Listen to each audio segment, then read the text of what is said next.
12 years of marriage. That's how long I thought I had a life partner I could trust. Karen and I built our lives together. Shared dreams, a home, even some struggles. She wasn't just my wife. She was my best friend, or so I thought. The cracks started small, almost invisible. It wasn't anything blatant at first. No late-night absences or obvious lies. But over the last few months, she started talking about this guy, Ivan, a patron who frequented her cafe. At first, I didn't think much of it. She said he was just a regular, someone she'd chat with while working. But her stories about him started cropping up more often. Ivan said this, or Ivan loves my new recipe. It was harmless at first, but the way she lit up whenever his name came up made me uneasy. I tried brushing it off. Maybe I'm overthinking, I told myself. But then came the excuses. She started working late more often than usual, claiming there were staffing issues. Sometimes, she'd come home distracted, her phone buzzing with messages she didn't want me to see. She'd laugh at something on her screen, quickly hiding it when I walked in. When I brought it up, she was dismissive. "You're being paranoid," she said. "Ivan's just a customer. You don't trust me anymore, do you?" Her words stung because I wanted to trust her. But trust doesn't erase gut instincts, and mine were screaming something was wrong. Still, I tried to convince myself I was imagining things. We'd been through tough times before.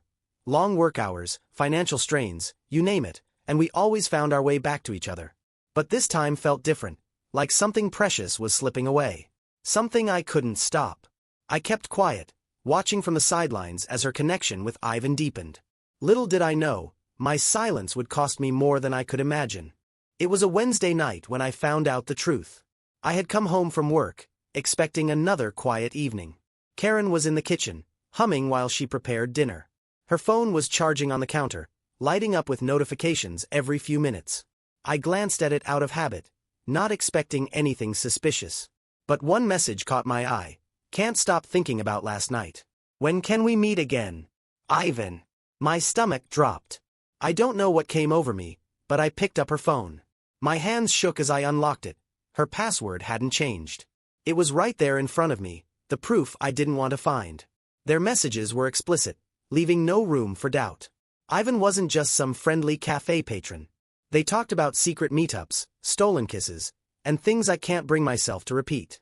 Worst of all, there were pictures. Smiling selfies of them together, his arm around her in places she'd said she was working late. I didn't even hear her come into the room. "What are you doing with my phone?" she asked, her tone sharp, defensive. I turned to her, holding it up like a piece of evidence in court.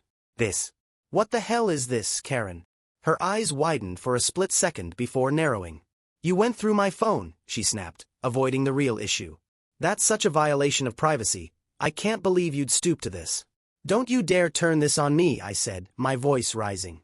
"You've been lying to me for God knows how long, sneaking around behind my back with him."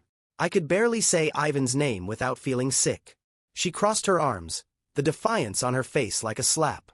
"You're overreacting. It's not what you think," she said, but her voice wavered. "Ivan is just a friend. We've been talking, yes, but it's harmless." "Harmless?" I practically shouted, waving her phone in the air. "This doesn't look harmless, Karen. Explain these messages. Explain the pictures. What about can't stop thinking about last night? What exactly happened last night, Karen?" Her face turned red, and she started fumbling for words. "You don't understand," she said finally. "You've been so distant lately. I felt lonely. Ivan just listened to me, that's all. He made me feel appreciated. I couldn't believe what I was hearing. Lonely? Karen, we've been married for 12 years. I've been here, working my ass off to give us a good life. If you felt lonely, why didn't you talk to me? Instead, you run to him." Her lip trembled, but instead of apologizing, she doubled down. "I didn't plan for this to happen. It just did. You're not perfect either, you know. Maybe if you paid more attention to me." I cut her off, my voice shaking with anger. "Don't you dare try to blame this on me." She stayed quiet after that, looking away like a scolded child. I stood there, feeling my world shatter. The woman I had trusted, the woman I had built my life with, had betrayed me. And she was standing in front of me, more defensive than remorseful. I dropped her phone on the counter and left the room. I couldn't look at her anymore. Upstairs, I sat on the edge of our bed, my head in my hands. The disbelief, the humiliation, the anger, it all came crashing down at once. I thought I had been paranoid. Turns out, I hadn't been paranoid enough. The days following my discovery felt like a waking nightmare. Karen's betrayal wasn't just a single blow. It was a slow, agonizing unraveling of everything I thought I knew about my life. Every time I closed my eyes, I saw those messages, those pictures. The words replayed in my mind, mocking me. It wasn't just the affair, it was the sheer gall of her dishonesty, the way she tried to twist the blame onto me. I couldn't bring myself to talk to her. She tried, of course. She hovered around me, her words a mix of apologies and excuses, but I wasn't ready to listen.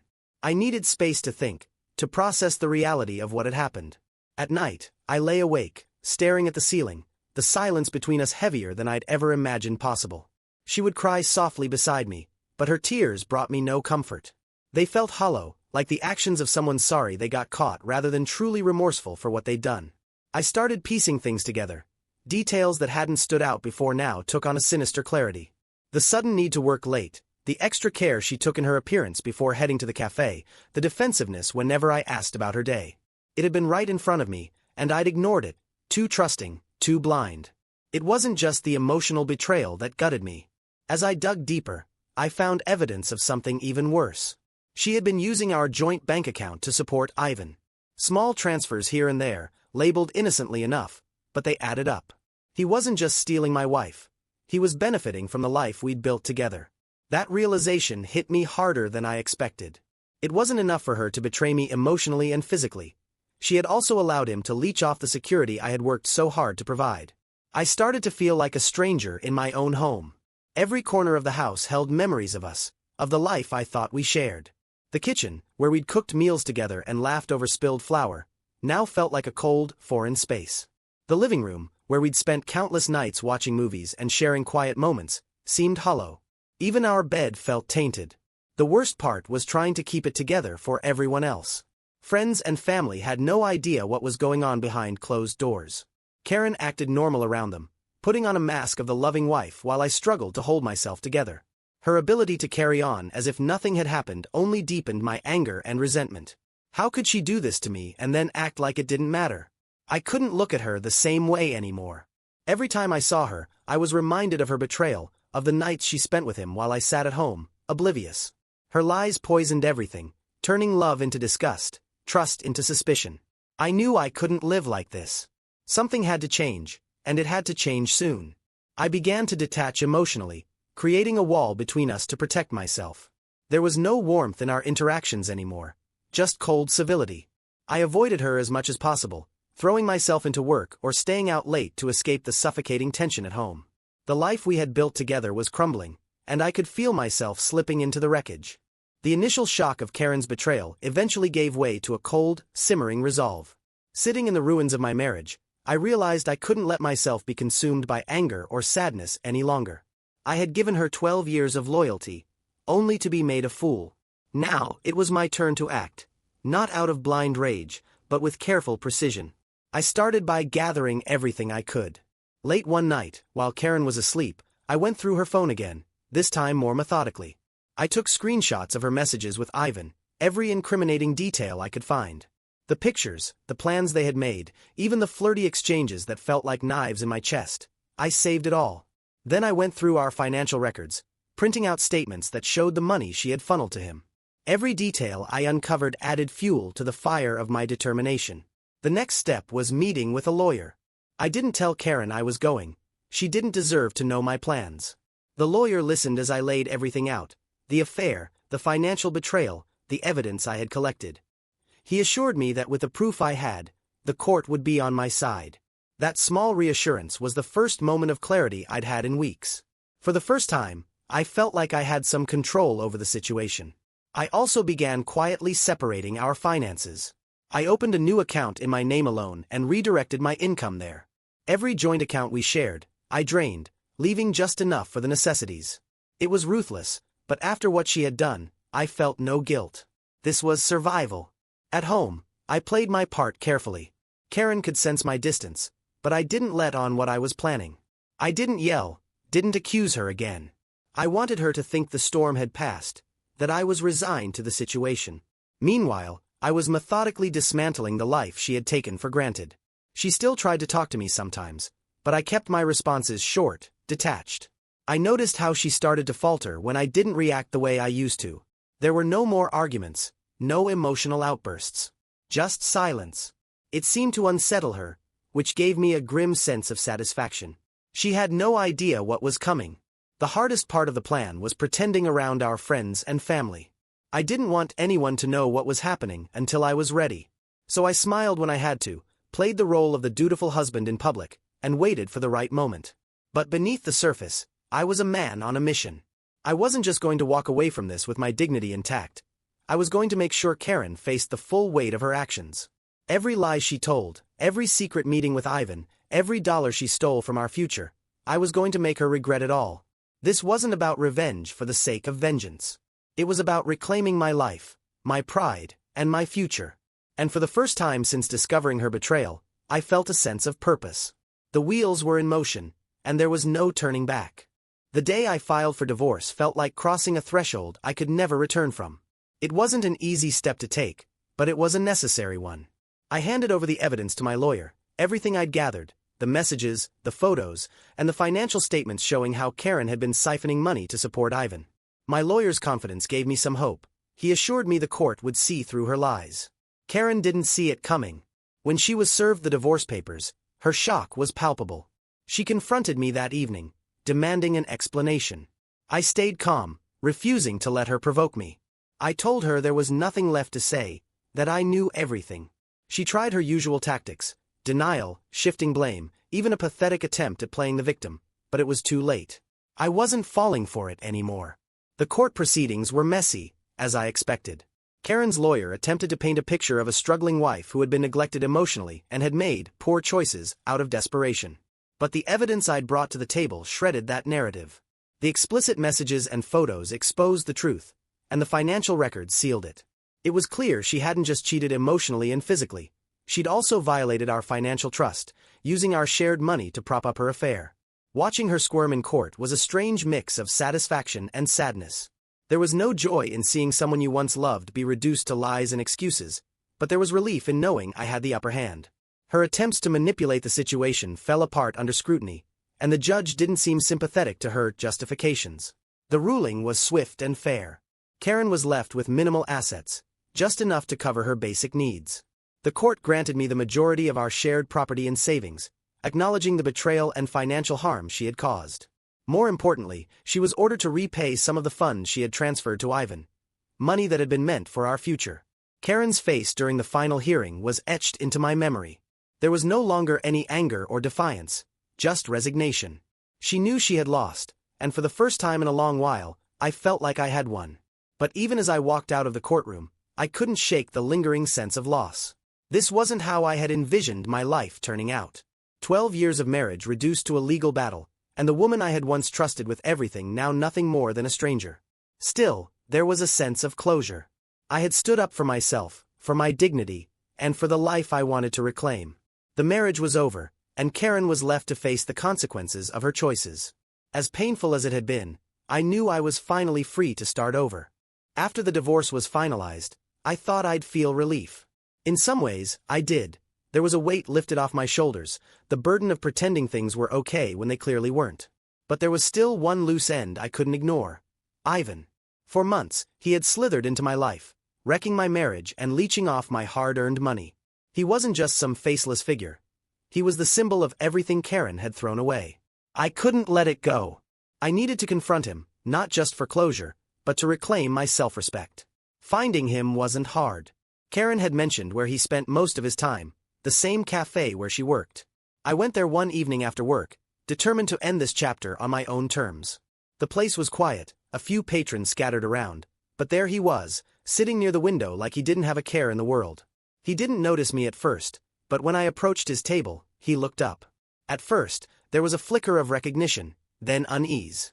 I sat down across from him without asking, staring at him long enough to make him squirm. I didn't shout. I didn't cause a scene. I kept my voice low and steady, my words deliberate. I told him I knew everything, that I had seen the messages, the photos, the money transfers.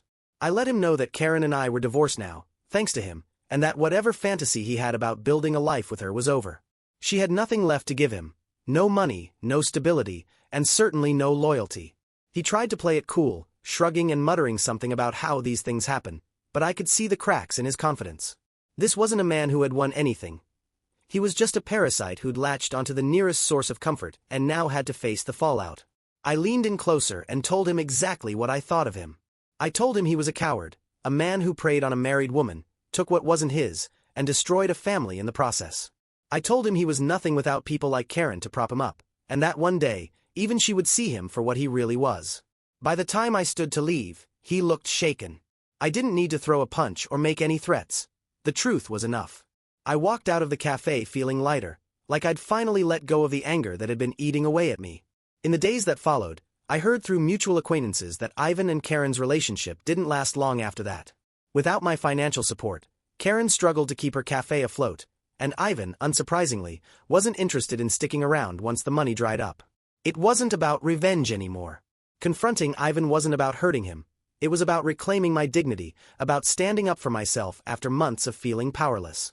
And as I watched their lives unravel without me, I realized I was finally free from their toxicity. For the first time in a long while, I could focus on myself and what lay ahead. After the dust settled from the divorce, I tried to move on with my life. Karen, however, was left to deal with the consequences of her actions. For years, she had taken my support for granted, both emotionally and financially, and now she was on her own. At first, she put on a brave face, acting like she didn't need anyone. But the cracks started showing sooner than I expected. The cafe, her pride and joy, was the first thing to fall apart. She had always been good at running the day-to-day operations, but it turned out she wasn't as skilled at managing the finances. I had been the one quietly balancing the books behind the scenes, making sure the bills were paid on time and the business stayed afloat. Now, with her distracted by Ivan and the fallout of our divorce, the cracks in her management became obvious. The regular customers began noticing the changes. Service slowed, the menu shrank, and Karen's once cheerful demeanor was replaced by stress and irritability. Rumors began spreading around town about what had happened between us, and people started avoiding the cafe out of discomfort or, worse, pity. A few of her friends even stopped coming around once they realized the truth about her affair. Then there was Ivan. I didn't need to check in to know how that ended. The whispers I heard through mutual acquaintances confirmed what I'd expected. When Karen lost access to our joint finances and couldn't prop up her lifestyle anymore, Ivan disappeared. He didn't stick around to comfort her, help her rebuild, or even provide the illusion of stability. He had used her for what he could get, just as I had told him he would. For a while, I wondered how she was handling all of it. The financial strain, the social fallout, the collapse of her relationship with Ivan. But I didn't reach out to her. I wasn't interested in being her shoulder to cry on or swooping in to fix her mess. She had made her choices, and now she had to live with them. Still, the signs of her struggles were impossible to ignore. People would tell me they'd seen her at the grocery store, looking frazzled and worn down. Her once polished appearance had given way to exhaustion, her clothes wrinkled, her makeup smeared. Even her car, a symbol of the life we had shared, was now a neglected, dented shadow of its former self. I heard through a mutual friend that she had tried to reach out to Ivan, but he wasn't returning her calls. She must have realized by then that she had been nothing more than a temporary convenience to him. The realization couldn't have been easy, but part of me felt she deserved it. It was the same realization I had faced when I uncovered her betrayal, that the person I thought I could trust had taken me for granted and thrown me aside. Eventually, the cafe shut down. It was only a matter of time. Without steady customers and with mounting debt, Karen had no choice but to close the doors. I passed by the place once, weeks after it had been shuttered. The windows were covered in brown paper, up for lease sign hanging crookedly in the front. It was a sad, empty shell of what it once was, much like the person who had run it. I would be lying if I said I felt nothing as I watched her life crumble. There was satisfaction, sure, but there was also a strange sadness. This was a woman I had loved for over a decade, someone I had once planned to grow old with. Seeing her reduced to this, a shadow of her former self, wasn't the closure I had expected. Her downfall wasn't just financial. She lost more than money and a business. She lost the respect of the people around her. Her friends distanced themselves, her family was deeply disappointed, and even her relationship with our mutual acquaintances became strained. She had no one to lean on because the person she had relied on the most, me, was no longer in her corner. The last I heard, She was staying with a relative, trying to piece her life back together. I didn't follow up. It wasn't my responsibility to keep tabs on her anymore. She had chosen this path, and she was the only one who could figure out how to navigate it. For me, watching her downfall was a reminder of how fragile trust and loyalty can be. It was a painful lesson, but one I wouldn't forget. Karen's choices had cost her everything, and though I couldn't bring myself to feel sorry for her, I knew one thing for certain. I wasn't going to let her mistakes define the rest of my life. After everything, the lies, the betrayal, the divorce, and watching Karen's life fall apart, I found myself standing at a crossroads. For so long, my life had revolved around being a husband, supporting her dreams, and building a future I thought we both wanted. But now, for the first time in over a decade, I was free to think about what I wanted. The first few weeks after the divorce were the hardest. My house felt empty, stripped of the life it once held. The silence was deafening, and the memories seemed to haunt every corner. I couldn't walk into the living room without thinking of the evenings we spent there, or go into the kitchen without remembering the meals we'd cooked together. At first, it felt like the house was too big, too full of ghosts, for just one person. But slowly, I began to reclaim it. I started with small changes, rearranging the furniture, putting up new curtains, and repainting the walls. It wasn't just about redecorating. It was about taking back the space and making it my own. I got rid of anything that reminded me of her. The framed photos, the gifts, even the little trinkets we'd collected on trips together. It was painful at first, but it was also cathartic, like shedding old skin. I threw myself into work, partly to stay busy and partly to prove to myself that I could thrive on my own. I had always been good at my job, but now I had a new focus. I took on new projects, volunteered for leadership roles, and even started mentoring younger colleagues. The recognition I received wasn't just professional. It felt personal, like I was rediscovering my sense of self-worth. Outside of work, I began to explore hobbies I'd neglected during the marriage. I signed up for a woodworking class, something I'd always been curious about but never found the time for. There was something deeply satisfying about creating something with my hands, something tangible and lasting. I also started going to the gym more regularly, not just to stay fit but to channel the lingering anger and frustration into something productive. It wasn't all smooth sailing. There were moments when the loneliness hit hard, especially in the evenings when the house was quiet. I missed the companionship, the routine of sharing my day with someone. But I reminded myself that what I missed wasn't Karen. It was the idea of a partnership, the version of her I thought I had married. The reality was far different, and holding on to the past would only hold me back. I also began reconnecting with friends I had drifted away from during my marriage. It's funny how a toxic relationship can isolate you without you even realizing it. There were people who had always been there for me, but I'd let those relationships take a back seat to my marriage. Now, I reached out, and to my relief, they welcomed me back without hesitation. One of those friends, Mike, had gone through a divorce a few years earlier. Over beers one night, he told me something that stuck with me. He said, "The best revenge isn't about getting even. It's about living well. When you focus on building a life you love, the pain starts to fade. Not because you forget, but because it just doesn't matter anymore." Those words became a kind of mantra for me. I wasn't interested in carrying bitterness or anger into the next chapter of my life. Karen's choices were her burden to bear, not mine. I had my own path to walk, and I was determined to make it one worth living. Months turned into a year, and I started to feel like myself again. Maybe even a better version of myself. I wasn't the same man who had walked into that marriage 12 years ago. I was stronger, wiser, and more aware of my own worth. The turning point came when I realized I no longer thought about Karen every day.